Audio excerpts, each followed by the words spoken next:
Hi, I'm Jen Ong, the founder of Gen TV, a digital TV channel that produces talk shows to educate, empower, and inspire our viewers. You'll be watching some inspiring stories that will be starting soon. Please share this with your friends and families to inspire more people. Stay tuned with us.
Hi, I'm Jen Ong, the founder of Gen TV, a digital TV channel that produces talk shows to educate, empower, and inspire our viewers. You'll be watching some inspiring stories that will be starting soon. Please share this with your friends and families to inspire more people. Stay tuned with us.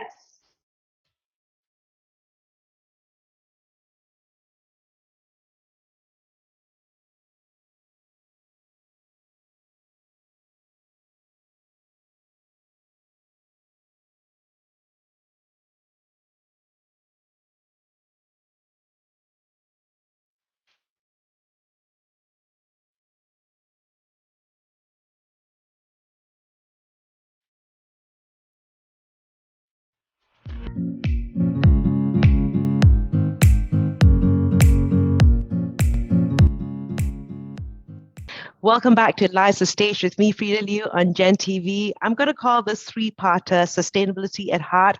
Why? When we think of sustainability, we think of things like climate action and the environment. However, Sustainable Development Goal number 3 is about good health and well-being, where we look towards ensuring healthy lives and promote well-being of all ages. So my guests today and the following weeks are some of the inspiring speakers and trainers who did just that and stood up for others, assisted in raising funds for people in need, help uplift people's morale and mood while reviving their own business and reinventing themselves.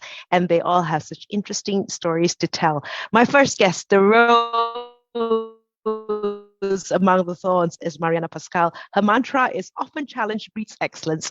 And she's one of the top intercultural communication experts in Asia. And that required overcoming 3 life challenges, one of which was being a severely dyslexic child, unable to read properly. So Marianna developed an acute sense of listening.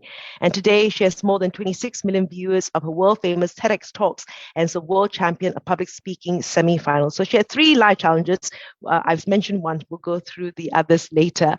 My second guest is an old and dear friend, born with a stammering issue, which I did not know, which he struggled with until 18 years of age. Andrew Chow overcame the psychological challenges to become one of the few certified speaking professionals in the world, ahead of the biggest digital disruption of our lifetime. Andrew was already pitching to companies to embrace digital transformation and disrupt themselves to be future ready. I know he's constantly evolving and transforming and chasing me to do the same. Last but not least, we have Avi Liran, raised by 2 Holocaust survivors who lost everything except their lives. They dedicated themselves to helping others, and Avi learned early in life how to convert profound hardship and deep pain into contribution, generosity, and joy.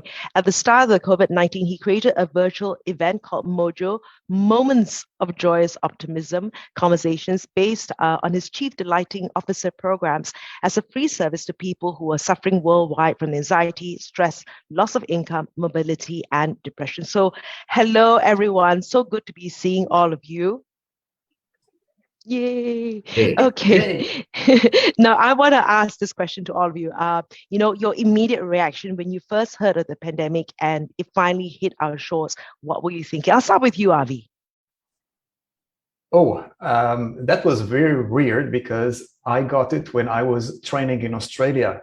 And then I was actually, a day before the close down, was a training with 150 people. And I was teaching them how to say hello with the elbows, which of course is a no-no thereafter. No mask at that time. And I was quarantined, I was locked in Australia for 3 months. But the reaction was first, honeymoon. So we were in a farm in Australia, honeymoon. But the world was suffering and business was suffering. Right. So yeah, in short, shock and joy at the same time. Right. Shock and joy at the same time. What about you, Marianna? Well, I remember getting it in a split second. I was renting this office space, a Regis office space downtown Johor Bahru, City Square, way up high on the 25th floor or something like that. And, they were talking, there was a lot of talk about it, and they were talking about they were going to close the offices down, and we couldn't believe it. We were thinking, why are they, come on, this is not such a big deal. This is mostly China. And then suddenly, a couple of them are looking out the window, and I say, what's all the fuss? We go and we look out the window, and it's looking out over the causeway to Singapore, and it's been closed. And if you live in Johor Bahru, or say, you know there's 3 things in the world you can count on, right? Death, taxes, and jam on the causeway. And there was not a car on it. And that's when we realized, oh my God, this is big. This is big. Yeah, that was the moment. Okay, so and of course, I was just talking to some folks as well. We thought it was going to be like SARS, and well, it'll be a couple of months, and we'll get back to normal. What about you, Andrew? What was your immediate reaction? Earlier last year, I was actually doing a lot of traveling. So I went to Myanmar, Cambodia. Before that, I was in Russia, and then I went to Australia very, very briefly in February. We heard of it. We had to wear masks. Of course, I couldn't really breathe. And then, when it was announced in Singapore, I thought that, well, this is going to be like a drill, right? So maybe like 1 month, and you and then becomes 10 weeks. And then, of course, everything dies off, which is, so that was like a shock. And I think I had no time to panic. I was already planning for what to do next. So yeah, I guess later I will share about it. But I kind of expected that we really have to lock down, because we actually dropped the ball on our dormitory case. So which make it worse. Yeah. So that's it. Okay. Yeah. I think what's interesting about Singapore, you said drop the ball, but then you all quickly picked up the ball, So interesting what when we watch Singapore. I want to know a little bit about yourselves and of course what you guys have gone through. So Marianna, I love your mantra about often challenge breeds excellence. I was not aware that you lost 50% of your hearing 3 years ago, right? And that's 3 years ago. And I think people always freeze themselves into inaction. What did you do to overcome this? Yeah, it's funny you say that, because for me, it was almost the opposite. I was doing everything I could to change the situation, and my doctor and just about all the research showed I was never going to get my hearing back. And I spent months, thinking, trying everything possible. But then one day I was with this friend of mine, and we were in a restaurant, and he started talking. He said, I got to talk to you about something. He said, I'm about to break up with my girlfriend. And he really needed to talk. And in that moment, this family of people came and sat down, and I couldn't hear, I couldn't hear anything. I just zoomed in and I gave him I just thought all I can do is just give my undivided attention. And when I did that, I realized that was good enough for him. He just wanted someone to really be there for him. And I realized, maybe I can accept this. I can still give people my undivided attention without hearing everything. And that was the moment I stopped trying to do something about it. And I accepted it is what it is. And sometimes I think when things are bad, the place to start is by just taking stock of reality and saying, this this is what it is. And that moment when I accepted it, it was such a burden lifted from my shoulders. I was happier after that. I stopped suffering. Right. Yeah. Right. Wow. Okay. So because we've spoken many years ago, when we had a conversation. And so 3 years ago was 2019, 2018 sort of thing. Yeah, that's right. Yeah. Right. Okay. Yeah. Andrew, I know you were and are helping entrepreneurs, coaches, and trainers during Spirit. Now, can you share, some of your stories, when this hit them and your clients? Okay, so the funny thing was 9 months before we had the circuit breaker, which was 6th of April 2020. 6 months before that, the funny thing is that my speaking gigs, my training was really, really reduced for whatever reasons I don't understand. And then when COVID started, I was like, oh no, this is going to be the straw that breaks the camel's back, right? This is going to be the end of Andrew because I'm not going to have any business. And strangely enough, in April, suddenly there was a surge in hard skill, core skills, digital skills, work from home skills, right? So everybody, every company that I know now, they put less emphasis on soft skill and they put it on hard skill. So suddenly my booking started happening again. And then I got 16 months ahead of time being booked. I never had that kind of thing in my life. So I thought that I think a lot of people are struggling. So why not I just organize a lot of webinars? I was organizing 20 webinars in a month from April, May, June, July of last year. And all sorts of topics, anything to do with upgrading yourself. And I invited a lot of people. It was just amazing. And those days when Zoom just started, the Zoom service isn't that affordable for webinar, right? So we have to, if you have 500 people or 1,000 people, you need to have a very big account. So, but I just thought that this is my way of sowing the seeds, giving back, because I've been blessed. And I think we are blessed for a reason. We are blessed to be a giver. We are just steward of a lot of things that we are given from heaven. Right. So I think a lot of people are struggling right now. It could have been me, but now it's not me. I think that was why I did what I did. I just thought that I think everybody needs some blessings that somebody can organize something to get everybody up to speed. So I was one of the first few who did webinar for a few hundred people. And actually, right, to organize a big webinar and no rehearsal, no experience, you just go, just do a crash course on Zoom and just kick. Right. And I just realized that it's only last year that we all picked up skills on Zoom, right? And I think when I look at you, Andrew, you've always been the sort of person who's sort of prepared. I mean, when this came about, I think you were already thinking about these things, not knowing there was a pandemic, you were prepared in that sense. Yeah. So I now looking back, I know why I was my business slowed down, because then I have the mind and the clarity to think about what I'm going to do when the flood is just outside my door. Literally, So I'm very thankful. Even today, right?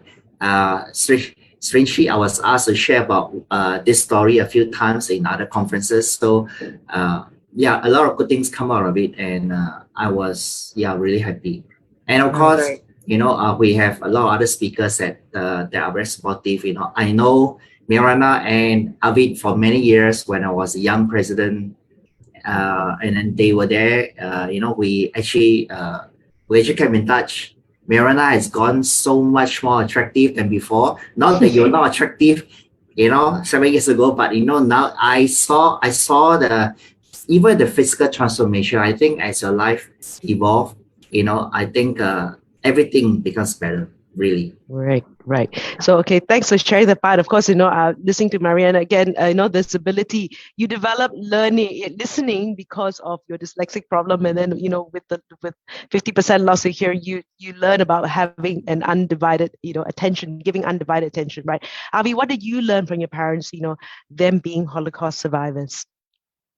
Well, first, I want to tell you that these two guys are angels, and they just spoke a little bit about what they do. They do so much more. My parents, they suffered the Holocaust, and when you are orphan and when you have no money and when you're actually a refugee, you make a decision. And so my mom, for example, made a decision without 6 years of education and to become a doctor. Wow. And I remember one night we were young and my father passed away already. I was only 12. She had the mortgage, she had debts. So only money that you really made as a doctor was a private calls. And one day she comes back home and I say, so at 2 a.m. it was a blizzard storm outside.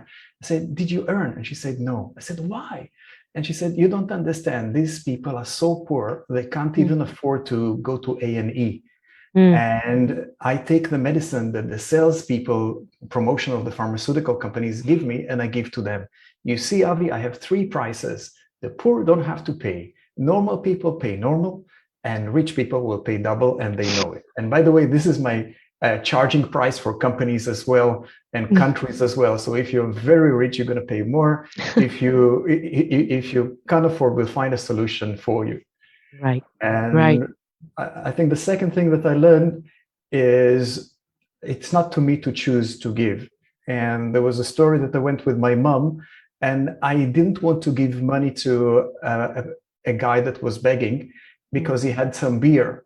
And she looked at me and said, no, if someone put the hand, that means that they need it. It's not for you to judge. And just put it. And I said, but what if he buys alcohol? He said, you know what? Just go to him, kneel down, be at eye level, ask him if he's hungry. And if he's hungry, ask him what he wants to eat. And then go and eat, preferably eat with him. And share a conversation, make that person feel seen. It's not for you to judge. Somebody give, open the hand, you just give. Wow. Okay. Wow. Okay. This is amazing, especially if you talk about what your parents have gone through. Now, I know, Marianna, you kept supporting an orphanage in Johor Bahru, paying their amenity bills so they can survive until the donations resumed from Singapore. You didn't know how I found out about that, but anyway. So why was this important for you to do, despite the challenges as a trainer during this period? I think for 2 reasons. The first reason was, unlike Andrew, I did not jump into action. I do soft skills. So I was really badly hit and I couldn't go across the causeway to Singapore anymore. So I really had 2020 was a nothing year for me work-wise.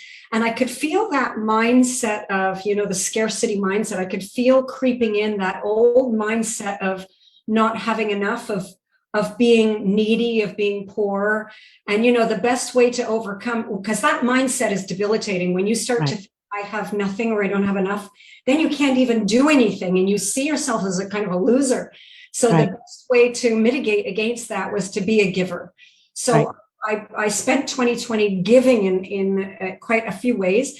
And the other thing was I actually went to the orphanage myself. I wanted to talk to them firsthand because we've actually supported them for years, but I went there firsthand. And when they told me what they were going through, I mean, this was unbelievable. These are really severely disabled kids, and they need to be showered twice a day, because they get bed sores, and suddenly they can't pay their electric, their hot water, their electric bill, and they need hot water to shower these kids. So they couldn't pay their electric bill, and the electric bill was a fortune. So somebody had to step in. So, like Andrew, I thought to myself, I am lucky, like just about everything that I have. I'm not I didn't create everything. I can have that mindset, but I can just as easily have the mindset that I've been incredibly lucky. So I just thought, okay, I'm not making money. I can still give back. So it was those 2 things, wanting to have a giver mindset and also seeing they need, and I'm lucky. So no brainer. Okay, so no, this is deep. Okay, the giver mindset, and you said I didn't want to think I have nothing, right? And when you keep saying that I have nothing, you will attract nothing. Yeah. Right. And if you believe that you have something to give, I believe more will come to you as well. So no, kudos to you for doing that, right? I mean, one of the things that I try to support is actually supporting social enterprises, because I believe that social enterprises support sustainable development goals. I know they have different, all these different companies have different causes, and I want them to survive as businesses, right? So, and I want their work to continue.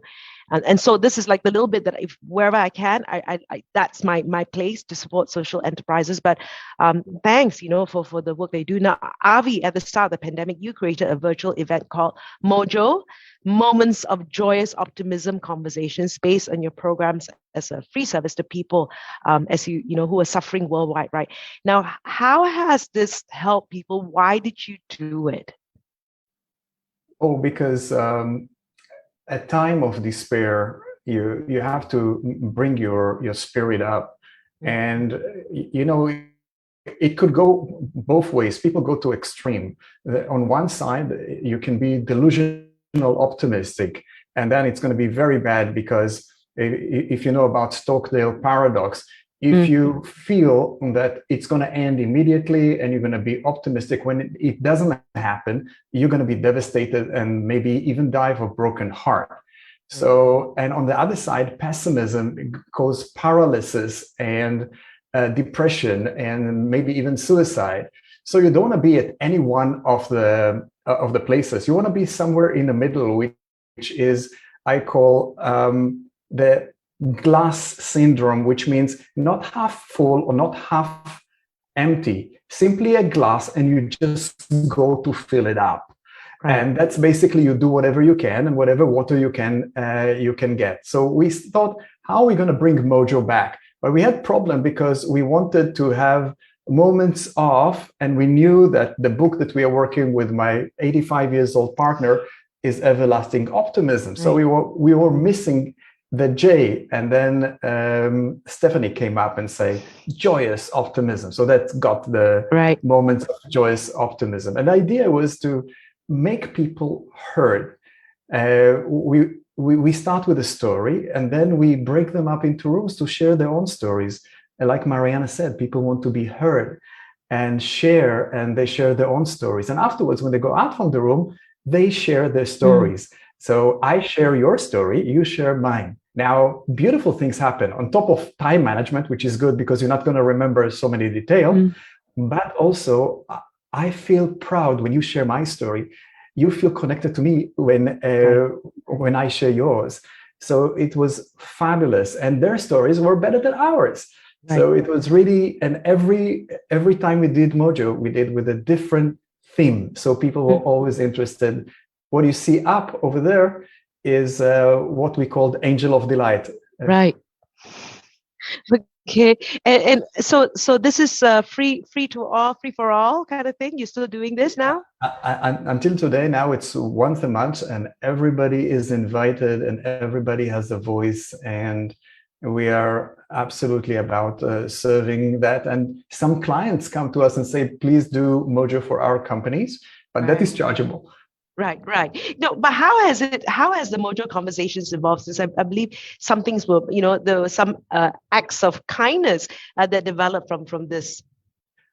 Oh yeah, we have a team in Philippines, and when it hit bad Philippines, we heard that our team members sees a lot of people that can't even feed themselves. So we teamed up with an organization of women that goes and cooks for people and send it, and we managed to do a fundraise for them. We got fed 600 people for 4 days, and we did other sessions that we helped a big financial organization to raise $60,000 for psychiatric help for teens in risk. So yeah, we could do more. Right. So it's just grown organically. And this has been the impact of just starting that first conversation once a month. And this has just grown and grown and grown. A movement has happened. I wish I could call it a movement. It's going to be a little bit too much of me to say, but we do have our regulars, and we do have people that ask us. And I should invite Andrew, because Marianna was on Mojo, and she shared about how to write a legacy story. Right. So, yeah. Okay, I might get Marianna to share how to write that legacy story. I think it ties in very nicely. I'll get to you in just a moment, Marianna. Now, Andrew, you suffered a brain stroke in 2018. I remember it because you dropped me a message and you said, I've been silent because I just had a brain stroke. I was like, what? And how was that a wake-up call for you? Wow. You know what? When you asked me that question, suddenly I remember something else. There was a day, end of 2018, I went to your office and I asked you all for dinner. Remember that dinner? Yes. We were having some healthy food. Do you know something? You were the last person I met or have dinner with, and then that very night itself, I had a stroke. Don't blame it on me. No. But it's just uncanny because now I'm sitting here and then oh dear, I was the last person, because the next morning when I woke up, my world was changed because I found that, hey, look, how come half the body is immobilized? It's so heavy. I have to drag it, and then I thought it was just sleeping position. Sometimes you wake up. Yeah. So I thought I could walk it off, and after 5 minutes it's still there. And then I still tell myself, maybe I should Google what's wrong with me, right? And then when I open my notebook, I know that my right hand is just this. It's just in this situation. I can't type. I completely forgot everything about writing and typing. And even when I tried to key the mobile phone, all the sensing was gone. I thought I was pressing real hard, but it was nothing. Really nothing. And I was so panicky. I was in KL. I make my way back to Singapore on a coach. After 12 hours, the doctor said I was crazy because I was having a BP of 220. Wow. The nurse, they seen everything, right? If the nurse screamed, that means the nurse was shocked. The nurse was shocked. And I remember the doctor says, Mr. Chow, I understand how you feel. Give us 6 months, and I think you will see some improvement. Right. So I said to him, I am kind of busy. I can't afford 6 months. What about 1 month? And then he looked at me and said it was crazy. And then, he just laughed. He says, miracles still happen. Yeah. So I thought, why not? We just begin now, discharge me. So I discharged without a single appointment with the physiotherapist. I failed all the tests. I can't do this at all. I can't do this. I can't do this. I thought I was moving fast, but to them I was doing this. Oh wow. I was doing this. And even my brain, how I see my movement is all messed up. But at the time, I should have panicked, right? But I didn't listen to the doctor, and that showed me the power of the mind.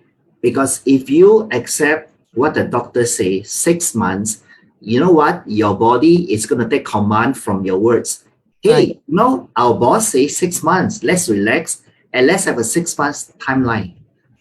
So after 33 days, I went back. So I did my own physio. I actually buy marker so big, and then I write my name. I had to write all over again until I can spin the pen. And then my blood clot, there was bleeding. I had no medication, no surgery, no nothing. It was gone. Right. And then the best words was, you don't have to come back anymore. You are healed. Wow. Yeah. Wow. I realized that the power of the mind is so important. You know why he was healed 1 month? Because I said 1 month. Right. And body just, so on hindsight, I should have said 2 weeks. I should say 4 days, right? Why did I say 1 month? Then the body just take 1 month to heal. So, and that prepared me for COVID, because if I can survive a stroke and half disability, so to speak, I think I can conquer a lot of things. And I remember, right, this was the same mindset I had when I was 18 years old, overcoming the stammering issue. Right.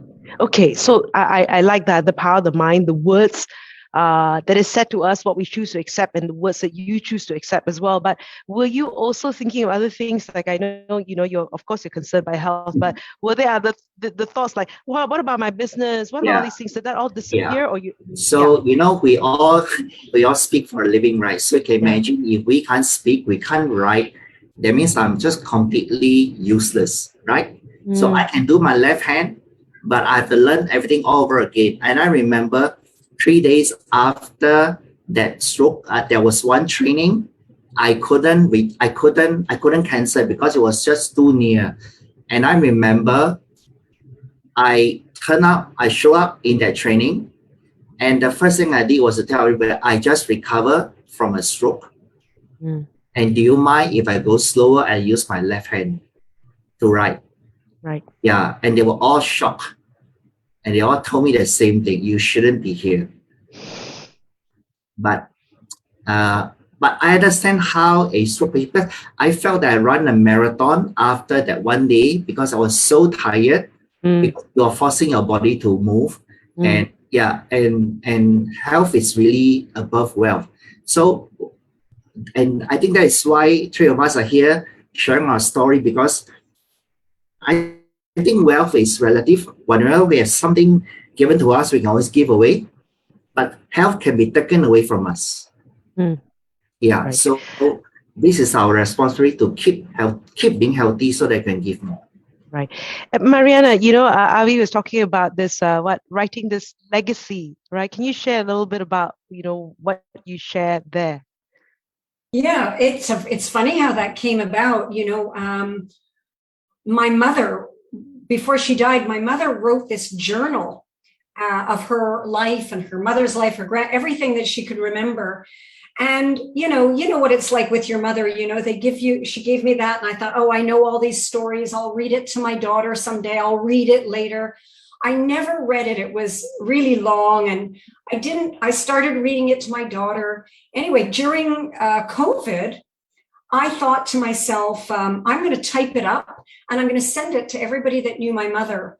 And I just could not believe, Frida, first of all, how transformed I was, because when you are exposed to somebody's legacy, their story, you see them completely different. Suddenly I saw my mother as a whole human being, and I understood why she was the way that she was. And I started thinking during COVID, okay, well, what I can do, one way I can be useful is there's all these old folks that are separated from their kids in old folks' homes around the world. I can go to these homes and offer to help them tell their legacy stories or write them, explore their life stories. And I remember calling these old folks' homes. And I remember one day speaking to a young receptionist. And as I'm explaining the idea to her, I can do this for you. And there's no charge. This will be, I can just, she starts crying and telling me that her aunt died and it's too late. She never knew the story of her aunt. And I just realized how much people need to hear. They need a sense of continuity. And what's really interesting? Think about COVID. If we even think about how much, imagine that we went through this, but we had never had the legacy of having gone this 100 years ago. That, knowing that we went through this and we survived it, is a legacy story that's given us all strength to know we're going to come out of this. If we've never been through a global pandemic before, can you imagine how scared we would be going into it? We don't realize the value of those stories of our lives. And especially now more than ever that we're separated by distance and we're all on our devices. So I'm doing this for corporations now, and I just did it for an organization in Canada. And I'm just finding everybody is interested in some level in not just where are we today, but like Andrew said, what we've come from, and like Avi does with his mojo, it's helping people to proceed with their lives. So it's putting things in context. And I like it, right? We will overcome this together, right? I want to bring up your second challenge as well, because we haven't seen Marianna's TEDx video, and her doing a Malaysian accent is hilarious. But also the challenge was this around communication and being married to a Malaysian Chinese, right? And like, what's the story there, and how it's not language, it's something, Oh, it's not language, it's culture, right? It's my husband, you know, it just the style was, it was so different. You know, for an example, right? You know, when we would go to my house in Canada and I would say to my mother, have you had lunch yet? My mother would say, oh, well, you know, I had a sandwich at about 7:00 and it was very nice. And I got some ham from the shop and it was half price. And then I had a bit of some vegetables and make a bit of salad and I put it back in the, it will be, you know, my mother-in-law, my Chinese mother-in-law, you say, Safan, you know, my mother-in-law says, you know, that's the end of the conversation. You know, there's no more. That's enough, you know? Yeah. So just profound differences with my husband. Yeah, you can see where I'm not married. Okay. You know, so serendipity has been described as finding good without looking for it, right? And I just want to know, like, for each of you, how has the last 2 years been serendipitous for you? Andrew. I think the last 2 years show me how blessed I am. You know, I honestly do not feel I lack anything. And you know, when you you know, all of us, I think 3 of us sitting here, I maybe you're younger, Fida, but we have gone through. Once you've gone past 50, you begin to realize the passing of time. You're being time conscious that the remaining days will be shorter than the days that we have lived. So it really makes me think and to make every day count. Right. Right. And I begin to learn to show more gratitude towards everything, because I used to be a person who don't think about this, right? I just move. I just jump from thing to thing, and now I'm more appreciative. I'm also very appreciative of you giving us a chance for us to share our story once again. You know, this is something that we don't do it every day, and I would still want to be giving. And after hearing Marianna sharing so many things, I felt that I really didn't do a lot of things. So I need to do more, because there are like so many people who need our help. And as I look around surrounding countries, the situation is getting worse. Including Singapore. So all it takes is one isolated cases, and then we go new cluster again. So I think we are growing more frustrated, and all the more I think we need to show compassion right now than ever. This year, it's tougher than last year. Right. And this year, a lot of the grants by the government are drying up compared to last year. True. So I see a lot of tough days ahead. I understand in Malaysia, it's the same thing, if not worse. Yes. But, and I think this is the time for us to rise up, because we are, in a way, influencers. We got to take the lead, because we have the platform to inspire many other people to just do what they need to do. Right. Avi? I believe in what is called self-serendipity making. And if you look at us being over here, the serendipity happened because what we did and how we found a real benefit. Because when you change your mindset to give, other people that are giving are in the same area. And these people are the nicest people around. So by making this decision, you meet angels like Andrew, like Marianna, and you become really great friends. And in the middle of life, where do you find so much great friends? Right. You left school already, you are at work, but the best place to find nice friends and create your own serendipity and maybe opportunities afterwards to maybe work for someone is create your own serendipity by having a mindset of what I call blessed and grateful. Instead of just focusing on what you don't have, start to count what actually happens.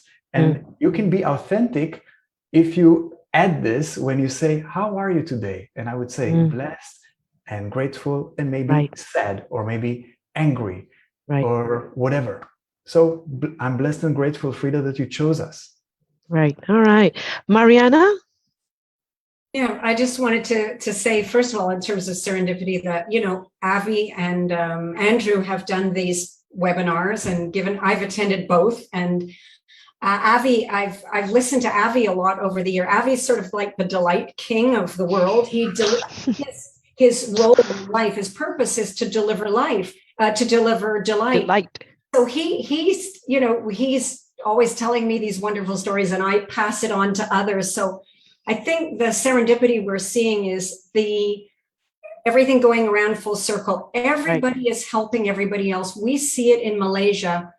I've never been sort of prouder and more honored to be a part of this country because isn't it true, Frida, to see the way people have come together in this country and support, right now there's my friends came over the other night and showed me this new map that you get, and the map. Yes, kita jaga kita. Yeah. They're what they need in their location. You can just go and you can see, someone needs diapers 5 kilometers away, and you can send it to them. I mean, Malaysians absolutely are at their best right now. I mean, the most beautiful is coming out, and and coming together. And that it's heartwarming. And us choosing to see the good, right? Us focusing on the good, because we can also look at the bad, but we choose to see the good and how we can contribute to that, right? Final question, right? Isn't it? It's a we right now. What's your word of advice for those who can't see the light at the end of the tunnel? I'm going to ask this to Andrew first. Just keep walking. Just keep walking. You will see it. The worst thing to do is to stand still, and start looking up, because you're not getting anywhere. Yeah. Even in a tunnel, there's only 2 ways, forward and or backward. You choose. So I think a lot of us are going to walk forward. Yeah. Okay. As Johnny Walker would say. Marianna? I would say remember the lucky side in you, so that you become a giver, you become someone that, like I did, change your mindset from someone that's scared and lacking to someone that's lucky and that has and can give something. And one more thing I'm thinking, when you use those words, who can't see the light at the end of the tunnel, there is not a single person on this planet who hasn't been in that place where they don't see the light at the end of the tunnel, but every one of them says, I have been there. And that alone implies you get out of it. Like Andrew said, it's not forever. The day will come when you are no longer in that place. So just know that, at least. Know that. Wow. All right. Powerful, Marianna. Avi? I go with Andrew. It's an illusion that there is no light at the end of a tunnel, because it's just a curve and you can't see it. You keep on going and suddenly you see it's closer than you are. Don't be discouraged. Take, like Marianna said, some sources from yourself, and don't be shy to ask. It's okay. I tell leaders all the time, when you ask people to help you, actually they feel proud, happy, joyful to help you. Reach out. All right. Avi, Marianna, Andrew, thank you so much, for making my day, and just reminding me of how grateful I am for all that I have, right? So thank you so much. And thank you, everyone, for watching Live the Stage with me, Frida Liu, on Gen TV. And this has been the Sustainability at Heart series. And next week, we'll be speaking to a few other inspiring individuals. So stay safe, everyone. Thank you for having us. Thank you. Thank you for having us, Frida. Thank you.